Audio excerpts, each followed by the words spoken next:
شروع کرتا ہوں اللہ تعالیٰ کے نام سے جو بڑا مہربان نہایت رحم والا ہے۔ رسول اللہ صلی اللہ تعالیٰ علیہ وآلہ وسلم نے فرمایا، ثابت قدم رہو اور اس کی برکتیں ہرگز شمار نہ کر سکو گے، اور یاد رکھو کہ تمہارے اعمال میں سب سے بہتر عمل نماز پڑھنا، اور مومن ہی ہر وقت باوضو رہ سکتا ہے۔ پتوں کی طرح گناہ جھڑتے ہیں۔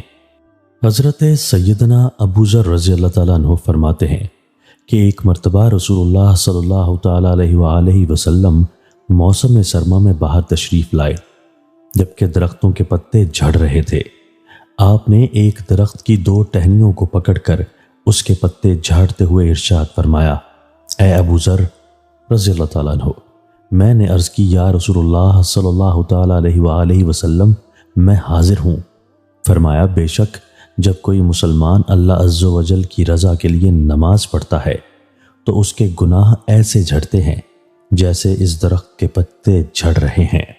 رسول اللہ صلی اللہ تعالیٰ علیہ وآلہ وسلم نے فرمایا، اللہ عز و جل نے 5 نمازیں فرض فرمائی ہیں، جو ان کے لیے بہتر طریقہ سے وضو کرے اور انہیں ان کے وقت میں ادا کرے اور ان کے رکوع و سجود خشوع کے ساتھ ادا کرے تو اللہ عز و جل کے ذمہ کرم پر ہے کہ اس کی مغفرت فرما دے، اور جو انہیں ادا نہیں کرے گا تو اللہ عز و جل کے ذمہ اس کے لیے کچھ نہیں، چاہے اسے معاف فرما دے اور چاہے عذاب دے۔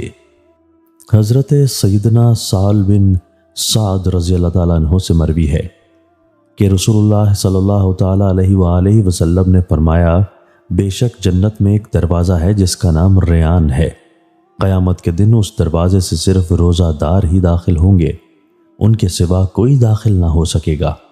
کہا جائے گا کہ روزے دار کہاں ہیں؟ تو وہ اس سے داخل ہوں گے۔ جب دوسرے لوگ اس میں داخل ہونے کی کوشش کریں گے تو یہ دروازہ بند ہو جائے گا اور وہ اس میں داخل نہ ہو سکیں گے۔ روزے جیسا کوئی عمل نہیں۔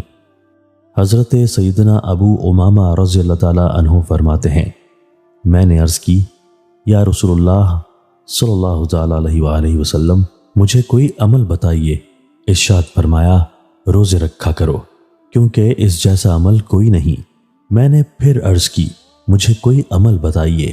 فرمایا، روزے رکھا کرو، کیونکہ اس جیسا کوئی عمل نہیں۔ میں نے پھر عرض کی، مجھے کوئی عمل بتائیے۔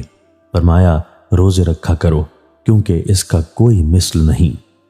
حضرت سیدنا ابو ہریرہ رضی اللہ تعالیٰ عنہ فرماتے ہیں کہ ایک اعرابی نے بارگاہ رسالت میں حاضر ہو کر عرض کی، یا رسول اللہ صلی اللہ تعالیٰ علیہ وآلہ وسلم، مجھے ایسا عمل بتائیے جسے کر کے میں جنت میں داخل ہو جاؤں۔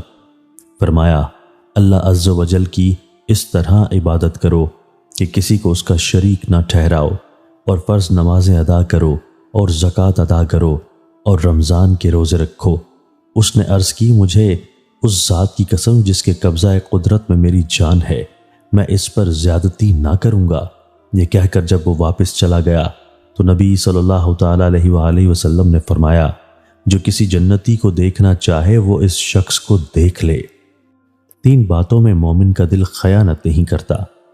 رسول اللہ صلی اللہ تعالیٰ علیہ وآلہ وسلم نے فرمایا، 3 عمل ایسے ہیں کہ مومن کا دل ان میں خیانت نہیں کرتا۔ 1، خالص اللہ عز و جل کے لیے عمل کرنا۔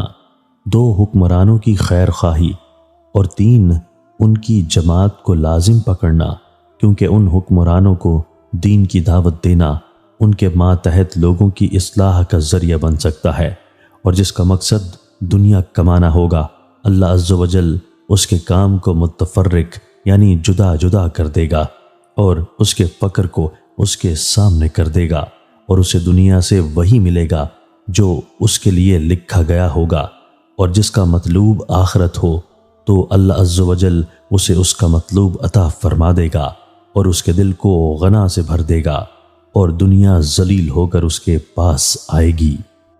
حضرت سیدنا معاذ رضی اللہ تعالیٰ عنہ سے مروی ہے کہ رسول اللہ صلی اللہ تعالیٰ علیہ وآلہ وسلم نے ہم سے 5 چیزوں کا وعدہ فرمایا ہے کہ جو شخص ان میں سے ایک پر بھی عمل کرے گا وہ اللہ عز و جل کے ذمہ کرم میں ہوگا۔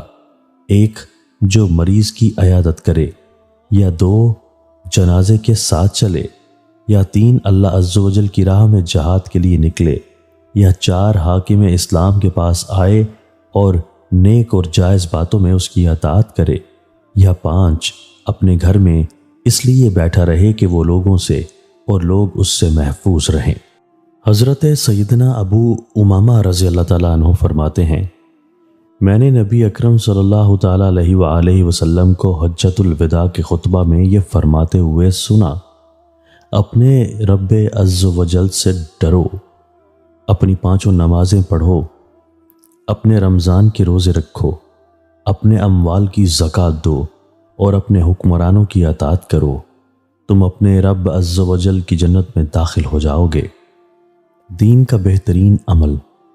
نبی کریم رؤوف الرحیم صلی اللہ تعالیٰ علیہ وآلہ وسلم نے فرمایا، علم کی فضیلت عبادت کی فضیلت سے بڑھ کر ہے، اور تمہارے دین کا بہترین عمل تقوی، پرہیزگاری ہے۔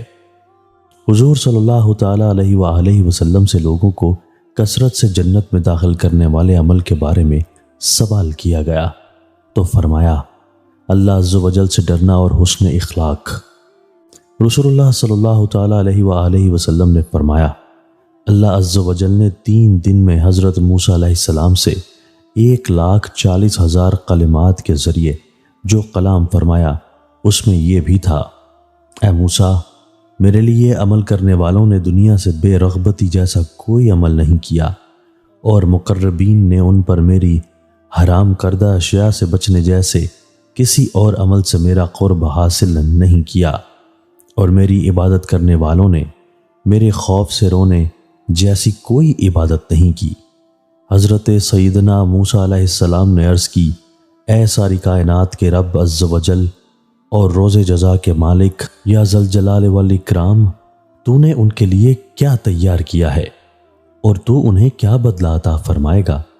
فرمایا، دنیا سے بے رغبتی رکھنے والوں کے لیے تو میں اپنی جنت کو مباح کر دوں گا، وہ اس میں جہاں چاہیں ٹھکانہ بنا لیں، اور اپنی حرام کردہ چیزوں سے پرہیز کرنے والوں کو یہ انعام دوں گا کہ بروز قیامت ان کے علاوہ ہر بندے سے سخت حساب لوں گا، کیونکہ میں پرہیزگاروں سے حیا کروں گا اور انہیں عزت و اکرام سے نوازوں گا، پھر انہیں بغیر حساب جنت میں داخل فرماؤں گا، اور میرے خوف سے رونے والوں کے لیے رفیق اعلیٰ ہوگا جس میں ان کا کوئی شریک نہ ہوگا۔